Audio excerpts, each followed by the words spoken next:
हरिओम. योगदास श्री जयगणेश जोशी लिखित श्रीकृष्ण. श्रीकृष्ण शिष्टाई भाग 1. 12 वर्ष वनवास, 1 वर्ष अज्ञातवास अशा फार निष्ठुर, जाचक आणि अमानुष अशा सर्व अटींचे तंतोतंत पूर्णपणे पालन करूनही दुर्योधन पांडवांना त्यांचे हक्काचे अर्धे राज्य परत करण्यास तयार नाही असे स्पष्ट झाले. त्यानंतर पांडव, द्रौपदी आणि श्रीकृष्ण यांच्यात पुढील कार्यवाही काय करावी याबद्दल सर्व दृष्टिकोनामधून साधक बाधक अशी चर्चा झाली. यामध्ये युद्ध हा शेवटचा पर्याय असावा असे सर्वानुमते ठरले.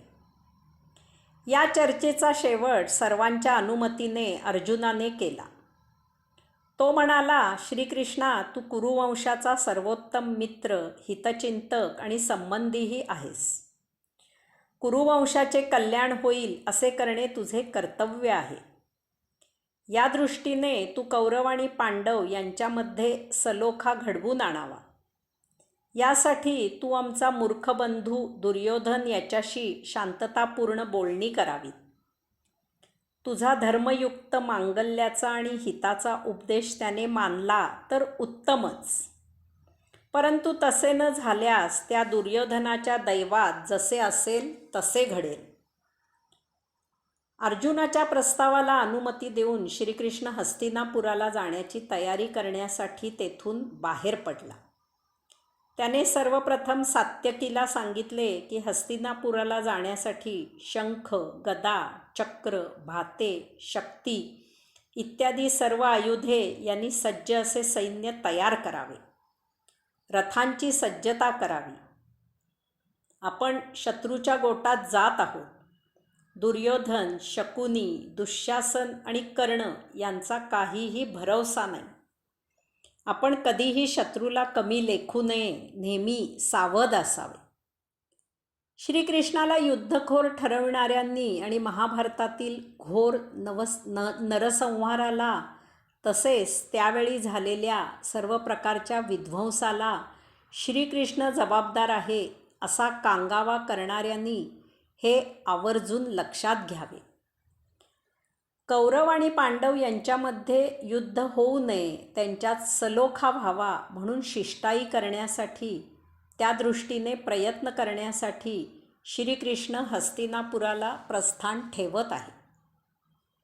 दुसऱ्या दिवशी सकाळी श्रीकृष्णाने सात्यकी, 10 महारथी, 1000 पायदळ, 1000 स्वार, शेकडो सेवक आणि या सर्वांसाठी विपुल अन्न अशा तयारीनिशी हस्तिनापूरला पांडवांचा दूत म्हणून प्रस्थान ठेवले.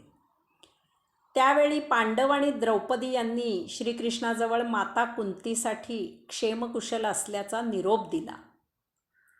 रथाबरोबर थोडे अंतर चालून सर्वजण माघारी फिरले. त्या दिवशी कार्तिक मास, रेवती नक्षत्र, मैत्र मुहूर्त होता. नुकताच शरद ऋतू संपून थंडी सुरू झाली होती असे महाभारतकारांनी लिहून ठेवले आहे. ही महाभारतात श्रीकृष्ण शिष्टाई म्हणून प्रसिद्ध आहे. वाटेत गावागावांमधून श्रीकृष्णाला पाहण्यासाठी ऋषी, स्त्रिया, पुरुष रस्त्याच्या दुतर्फा जमत होते. त्याचा जय जयकार करत होते. श्रीकृष्ण सर्वांना अभिवादन करत होता, ऋषींचे आशीर्वाद घेत होता. स्त्रिया त्याला ओवाळत होत्या, औक्षण करत होत्या. जामदग्नी ऋषींनी श्रीकृष्णाला आलिंगन देऊन त्याचे अभिष्ट चिंतन केले. सायंकाळी वृक्कस्थल येथे पोहोचल्यावर श्रीकृष्णाने तेथे मुक्काम केला. दूतांनी राजा धृतराष्ट्राला सांगितले की श्रीकृष्ण हस्तिनापूरला पांडवांचा दूत म्हणून कौरव आणि पांडव यांच्यात समेट व्हावा या इच्छेने येत आहे. ते वर्तमान ऐकून राजा धृतराष्ट्राला फार हर्ष झाला. त्याने भीष्म, द्रोण, संजय, विदुर, दुर्योधन इत्यादींना सभास्थानी पाचारण केले. राजा धृतराष्ट्र दुर्योधनाला म्हणाला, श्रीकृष्ण स्वतः पांडवांचा दूत म्हणून आपल्याकडे येत आहे. श्रीकृष्ण सर्व प्रकारे मान्य आणि स्वागतार्ह आहे. तो विश्वेश्वर आहे. त्याचा यथोचित सन्मान करावा. सर्व भोग्य वस्तूंनी संपन्न अशी विश्रामस्थाने उभारा. श्रीकृष्णाला आपल्याबद्दल प्रेम निर्माण होईल असे सर्व काही करावे. तसे झाले तर आपण त्याच्याकडून आपले मनोरथ पूर्ण करून घेऊ. यावर भीष्माने धृतराष्ट्राला अनुमती दिली. तथापि विदुर धृतराष्ट्राला म्हणाला, राजा तू वयोवृद्ध आहेस, सर्व काही जाणणारा आहेस. तरी सरळपणाचा अवलंब कर. उगीचच मूर्खपणाच्या नादी लागून आपले पुत्र, पौत्र, मित्र इत्यादी अशांचा नाश करू नकोस. तू श्रीकृष्णाला पुष्कळ काही देऊ इच्छित असलास तरी तो जनार्दन याकडे पाहणारही नाही. तू त्याला धर्मबुद्धीने किंवा त्याचे प्रिय करण्याच्या इच्छेने हे सर्व काही करत नाहीस हे मी जाणत आहे. लालूच दाखवून तू त्याला तुझ्या बाजूने कार्य करण्यासाठी प्रवृत्त करू शकणार नाहीस. जे धर्माने आणि न्यायाने योग्य असेल तेच श्रीकृष्ण करेल याची मला खात्री आहे. मी श्रीकृष्णाला चांगल्या प्रकारे ओळखतो. पाय धुण्यासाठी घडाभर पाणी आणि ख्याली खुशालीबद्दल प्रश्न यापेक्षा आणखी कोणत्याही गोष्टींकडे श्रीकृष्ण पाहणारही नाही. कौरव आणि पांडव यांच्यात स्नेह व्हावा या इच्छेने तो सर्वश्रेष्ठ श्रीकृष्ण तुझ्याकडे येत आहे. तेव्हा तो जसे सांगेल त्याप्रमाणे कर. पांडव तुला पुत्रांप्रमाणे आहेत याचा आदर कर. दुर्योधनाने सेवकांना आज्ञा देऊन श्रीकृष्ण येत असलेल्या वाटेवर मनुष्यांना सर्वसाधारणपणे दुर्लभ अशा वस्तू उपलब्ध असलेली निवासस्थाने तयार करण्यास सांगितले. त्याप्रमाणे त्याने तसे राजा धृतराष्ट्राला सांगितले. विदुराचे बोलणे ऐकल्यावर दुर्योधन राजा धृतराष्ट्राला म्हणाला, श्रीकृष्णाविषयी विदुर जे बोलला ते सर्व सत्य आहे. अशा प्रकारे श्रीकृष्ण आपल्या बाजूने काहीही करणार नाही तेव्हा त्याची कसलीही व्यवस्था आपण करू नये. त्याला काहीही भेटवस्तू देऊ नयेत असेच माझे मत आहे.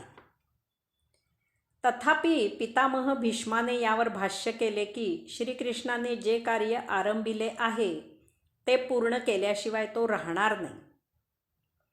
तेव्हा त्याच्या सांगण्याप्रमाणे करून पांडवांशी सख्य करावे हे उत्तम.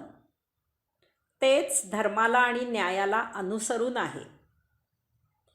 यावर दुर्योधन म्हणाला की माझ्या जीवात जीव असेपर्यंत मी असे करणे शक्य नाही. यासाठी मी एक निराळीच योजना तयार केली आहे. श्रीकृष्ण हा पांडवांचा फार मोठा आधारस्तंभ आहे, तेव्हा मी श्रीकृष्णाला येथे बांधून ठेवणार आहे. यामुळे पांडवांचा आधार गेल्यावर ते हीनदीन होतील, ते माझ्या अधीन होतील. मी सुखाने सर्व राज्याचा उपभोग घेऊ शकेन. दुर्योधनाला धृतराष्ट्र आणि भीष्माने विरोध केला. श्रीकृष्ण दूत म्हणून येथे येत आहे तेव्हा असे करणे योग्य नाही असे त्यांनी दुर्योधनाला सांगितले. भीष्माने धृतराष्ट्राला सांगितले की तुझ्या पुत्राचा विनाश जवळ आला आहे. असे म्हणून भीष्म तेथून निघून गेला. वृकस्थली श्रीकृष्णाने प्रातःकालीन सर्व आह्निके आटपून हस्तिनापुराकडे प्रस्थान ठेवले. वृकस्थलामधील समस्त प्रजेने त्याला आदरपूर्वक निरोप दिला. वाटेतील अत्यंत दुर्मिळ अशा वस्तूंनी सुसज्ज असलेल्या निवासस्थानाकडे पूर्ण दुर्लक्ष करून श्रीकृष्ण सरळ हस्तिनापुराला दाखल झाला. त्याच्या स्वागतासाठी भीष्म, द्रोण, कृपाचार्य, विदुर, सर्व अमात्य, दुर्योधनाखेरीज त्याचे सर्व बंधू उपस्थित होते.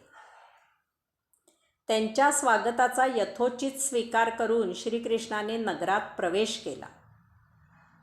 संपूर्ण नगर सुशोभित केलेले होते. नगरातील समस्त आबालवृद्ध श्रीकृष्णाला पाहण्यासाठी, त्याचे स्वागत करण्यासाठी, त्याला औक्षण करण्यासाठी, त्याला अभिवादन करण्यासाठी रस्त्याच्या दुतर्फा उभे होते.